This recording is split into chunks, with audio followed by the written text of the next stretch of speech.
Hai, Assalamualaikum warahmatullahi wabarakatuh. Salam sejahtera bagi kita semua. Om Swastiastu, Namo Buddhaya, salam kebajikan. Perkenalkan, nama saya Kirana Widedana Rahman. Di video kali ini, saya akan mereview tentang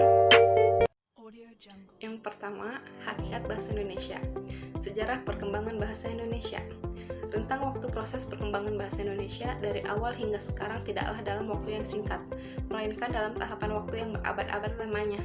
Hal itu tentu yang membuat tidak mudahnya memperoleh informasi tentang masa lalu bahasa, yang sejak 28 Oktober 1928 hingga kini kita beri nama bahasa Indonesia, termasuk informasi yang menyangkut masa awal perkembangannya.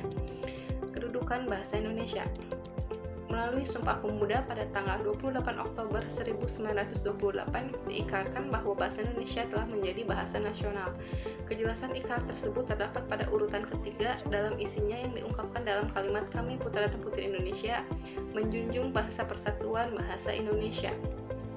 Pernyataan ini berarti bahwa sebagai bahasa nasional, bahasa Indonesia memiliki kedudukan tertinggi di antara semua bahasa-bahasa yang terdapat atau yang digunakan di wilayah kekuasaan Republik Indonesia, termasuk di dalamnya bahasa-bahasa daerah yang jumlahnya hingga sekarang tercatat sudah mencapai 746 bahasa. Dalam hubungan ini, bahasa Indonesia lah yang digunakan sebagai wahana komunikasi untuk perwujudan kesatuan bagi seluruh masyarakat yang masing-masing memiliki bahasa daerah tersebut. Fungsi bahasa Indonesia. Fungsi bahasa Indonesia dibedakan menurut kedudukannya, yaitu sebagai bahasa nasional dan bahasa negara. Sebagai bahasa nasional, bahasa Indonesia memiliki fungsi sebagai berikut. Yang pertama, lambang kebanggaan nasional. Yang kedua, lambang identitas nasional. Yang ketiga, alat pemersatu berbagai masyarakat yang berbeda-beda latar belakang sosial, budaya, dan bahasanya. Dan yang terakhir, alat perhubungan antar budaya dan antar daerah. Sebagai bahasa negara, bahasa Indonesia memiliki fungsi sebagai berikut. Yang pertama, bahasa resmi kenegaraan. Yang kedua, bahasa pengantar resmi di lembaga-lembaga pendidikan. Yang ketiga, bahasa resmi dalam perhubungan pada tingkat nasional untuk kepentingan perencanaan dan pelaksanaan pembangunan serta pemerintahan. Dan yang terakhir, bahasa resmi di alam pengembangan kebudayaan dan pemanfaatan ilmu pengetahuan serta teknologi modern. Variasi bahasa. Di dalam variasi bahasa terdapat macam-macam variasi bahasa yang lazim dikenal dalam penggunaan bahasa. Yang pertama, variasi bahasa lisan dan tulis, variasi bahasa resmi dan tak resmi, variasi bahasa dialektal, variasi bahasa kaum terpelajar, variasi bahasa bidang khusus, variasi bahasa baku dan tidak baku, variasi baku tulis dan baku lisan. Bahasa Indonesia yang baik dan benar.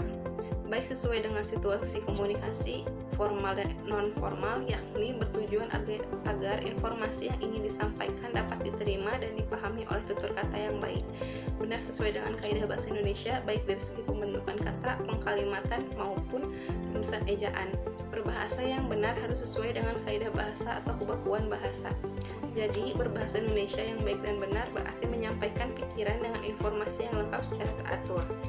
Yang kedua, ejaan yang disempurnakan. Ejaan yang pernah berlaku di Indonesia yang pertama adalah ejaan Van Ophuijsen, ditetapkan pada 1901. Yang kedua, ejaan Suwandi, ditetapkan pada 19 Maret 1947. Ejaan ini diresmikan dan diberi julukan Ejaan Republik. Yang ketiga, ejaan Melindo, digunakan pada akhir tahun 1959. Yang keempat, ejaan Bahasa Indonesia yang disempurnakan atau EYD. Pada tanggal 16 Agustus 1972, Presiden Republik Indonesia meresmikan ejaan ini berdasarkan keputusan Presiden nomor 57 tahun 1972. Komponen-komponen ejaan yang pertama ada pemakaian huruf. Pemakaian huruf meliputi penggunaan huruf abjad, huruf vokal, huruf konsonan, huruf diftong, gabungan huruf konsonan, huruf kapital, huruf miring, huruf tebal. Yang kedua ada penulisan kata. Yang pertama ada kata dasar. Kata dasar adalah kata yang berupa kata dasar itu sebagai satu kesatuan. Ada kata turunan, bentuk ulang, gabungan kata, suku kata, kata depan di, ke dan dari, artikel, singkatan dan akronim, angka dan bilangan, kata ganti ku, kau, dan kata si dan sang. Pemakaian tanda baca, ada tanda baca titik, tanda baca koma, tanda titik koma, tanda titik dua, tanda hubung, tanda pisah, tanda tanya, tanda seru, tanda elipsis, tanda petik tunggal, tanda kurung siku, tanda garis miring, dan tanda penyingkat atau apostrof. Penulisan unsur serapan bahasa Indonesia menyerap unsur dari berbagai bahasa, baik dari bahasa daerah maupun dari bahasa asing seperti Sanskerta, Arab, Portugis, Belanda, Cina, dan Inggris. Berdasarkan taraf integrasinya, unsur serapan dalam bahasa Indonesia dapat dibagi menjadi dua kelompok besar. Pertama, unsur asing yang belum sepenuhnya terserap ke dalam bahasa Indonesia seperti resuffle, Shuttlecock, dan Del Home Par I Home. Unsur-unsur itu dipakai dalam konteks bahasa Indonesia, tetapi cara pengucapan dan penulisannya masih mengikuti cara asing. Kedua unsur asing yang penulisan dan pengucapannya disesuaikan dengan kaidah bahasa Indonesia. Yang ketiga ada kata dan istilah. Kata adalah deretan huruf yang diapit oleh dua buah spasi dan mempunyai satu arti. Kata-kata dalam bahasa Melayu dan bahasa Indonesia diambil dari bahasa Sanskerta, yaitu kata yang berarti konversasi, bahasa, cerita, atau dongeng. Namun dalam bahasa Melayu dan bahasa Indonesia, kata mengalami penyempitan arti semantis seperti menjadi kata. Sedangkan istilah dapat diartikan sebagai kata atau gabungan yang memiliki makna khusus dan penggunaannya terbatas pada ranah kegiatan atau bidang keilmuan tertentu. Sumber kata dan istilah. Sumber kata ada dari bahasa Melayu, bahasa daerah atau serumpun, bahasa asing, bahasa Sanskerta, bahasa Arab, Parsi dan Tamil, bahasa Belanda, Inggris dan Portugis, bahasa Cina, Latin dan Italia. Sumber istilah dari bahasa Indonesia atau Melayu, bahasa-bahasa daerah, serumpun, dan bahasa asing. Diksi atau pilihan kata. Diksi atau pilihan kata adalah kemampuan memilih satu kata yang tepat di antara sejumlah kata bersinonim untuk digunakan dalam konteks tertentu. Sedangkan relasi makna adalah sifat pertalian makna yang terdapat pada sejumlah kata. Macam-macam relasi makna. Yang pertama ada kesinoniman. Kesinoniman adalah keadaan yang menunjukkan bahwa sebuah kata yang berlainan bentuknya memiliki makna yang sama. Yang kedua, kehomoniman adalah keadaan yang menunjukkan bahwa sejumlah kata yang berbeda memiliki bentuk yang sama. Yang ketiga, kepolisemian. Yang keempat ada kehiponiman. Kehiponiman adalah keadaan terdapatnya sejumlah kata bawahan dari sebuah kata yang lebih luas cakupan maknanya. Yang kelima, antoniman adalah keadaan terdapatnya dua kata yang berlawanan makna. Yang keenam ada makna konotatif dan denotatif. Makna konotatif dimaksudkan untuk makna subjektif, penutur kata, atau masyarakat penutur yang diberikan pada kata tertentu. Sedangkan makna denotatif adalah makna dasar atau makna umum. Yang ketujuh ada ungkapan idiomatik. Kedelapan ada kata konkret dan abstrak. Kata konkret adalah kata yang acuannya dapat diserap secara empirik, yang artinya panca indera kita dapat merasakan kehadiran acuannya. Sedangkan kata abstrak adalah acuan tersebut sulit atau tidak dapat diserap oleh panca indera. Yang keempat ada kalimat.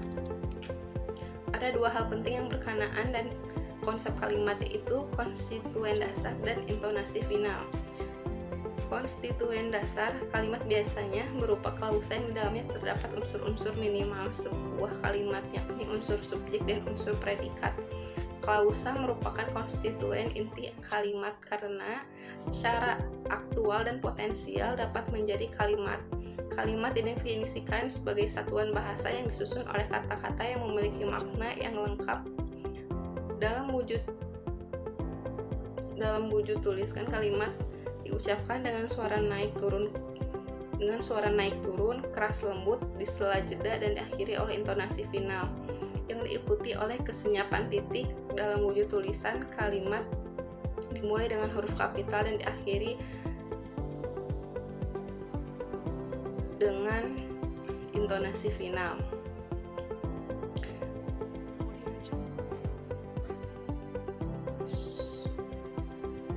Subono menjelaskan bahwa sebuah pernyataan dapat dikategorikan sebagai kalimat bila memiliki dua persyaratan pokok. Yang pertama, unsur predikat, dan yang kedua, permutasi atau perubahan urutan unsur kalimat. Unsur-unsur kalimat. Subjek. Subjek adalah bagian kalimat yang menandai apa yang dinyatakan oleh penulis. Lalu ada predikat. Predikat adalah bagian kalimat yang menandai apa yang dinyatakan oleh penulis tentang subjek. Yang ketiga ada objek. Objek berfungsi melengkapi predikat berupa aktif transitif. Objek biasanya berperan sebagai sasaran, hasil, dan beruntung. Yang keempat ada pelengkap. Berfungsi melengkapi predikat berupa aktif intransitif. Pelengkap biasanya berperan sebagai sasaran, hasil, dan identitas. Yang kelima keterangan. Keterangan berfungsi memberikan penjelasan tambahan kepada unsur subjek dan predikat. Jenis-jenis keterangan antara lain keterangan tempat, keterangan waktu, keterangan asal, keterangan alat, keterangan penyerta, keterangan perihal, keterangan tujuan, keterangan sebab, keterangan peralihan, keterangan arah, keterangan cara, keterangan perbandingan atau kemiripan. Keterangan kesalingan, keterangan modalitas. Jenis kalimat. Kalimat dapat diklasifikasikan ke dalam beberapa jenis, yakni berdasarkan jumlah subjek dan predikatnya, berdasarkan kelengkapan fungsi sintaksisnya, dan berdasarkan susunan fungsi sintaksisnya. Yang pertama ada kalimat tunggal dan kalimat majemuk. Kalimat tunggal adalah kalimat yang terdiri atas satu klausa. Kalimat ini hanya mempunyai satu subjek dan satu predikat. Sedangkan kalimat majemuk adalah kalimat yang terdiri atas dua klausa atau lebih. Ahli bahasa membagi hubungan antar klausa ke dalam dua jenis, yaitu hubungan koordinasi dan hubungan subordinasi. Hubungan koordinasi menggabungkan dua klausa atau lebih yang masing-masing mempunyai kedudukan setara dalam struktur kalimat. Hubungan subordinasi atau majemuk bertingkat menunjukkan hubungan yang hierarkis, yakni menggabungkan dua klausa atau lebih secara bertingkat yang berfungsi sebagai klausa utama dan ada yang berfungsi sebagai klausa bawahan. Selanjutnya ada kalimat majemuk kompleks. Kalimat majemuk kompleks adalah kalimat yang terdiri dari beberapa klausa yang berhubungan setara atau koordinatif dan bertingkat atau subordinatif. 2. Kalimat pelengkap dan tidak lengkap. Kalimat lengkap adalah kalimat yang mengandung klausa lengkap terdiri atas unsur subjek dan predikat, bahkan ada unsur objek, pelengkap, dan keterangan jika predikat menghadapi kehadirannya. Sedangkan kalimat tak lengkap adalah kalimat yang terdiri atas dua klausa tak lengkap, yaitu terdiri dari subjek saja, predikat saja, objek saja, atau keterangan saja. Yang termasuk ke dalam jenis kalimat tak lengkap adalah kalimat elips, kalimat sampingan, kalimat urutan, dan kalimat minor. Yang ketiga, kalimat inversi dan kalimat permutasi. Kalimat inversi adalah kalimat yang haruskan predikat mendahului subjek. Sedangkan kalimat permutasi adalah kalimat yang berpola terbalik, yaitu predikat subjek atau predikat objek subjek. Berdasarkan dengan inversi, permutasi tidak mengharuskan urutan predikat subjek. Kalimat efektif. Kalimat efektif adalah kalimat yang secara tepat mewakili gagasan atau pikiran penulis. Kalimat efektif harus menggambarkan gagasan penulis secara tepat sehingga dapat dipahami secara tepat pula oleh pembaca. Syarat kalimat efektif: yang pertama, kalimat harus gramatikal. Yang kedua, kalimat efektif harus lugas. Cair menetapkan kriteria kelogisan suatu kalimat. Yang A, menyatakan apa adanya. Yang B, hemat dalam menggunakan kata. C, tidak bermakna kias. Dan yang D, tidak ambigu atau taksa. Dan yang terakhir, logis. Kalimat efektif memperhatikan aspek penekanan dan pengokusan. Dan yang terakhir, kalimat efektif harus sejajar.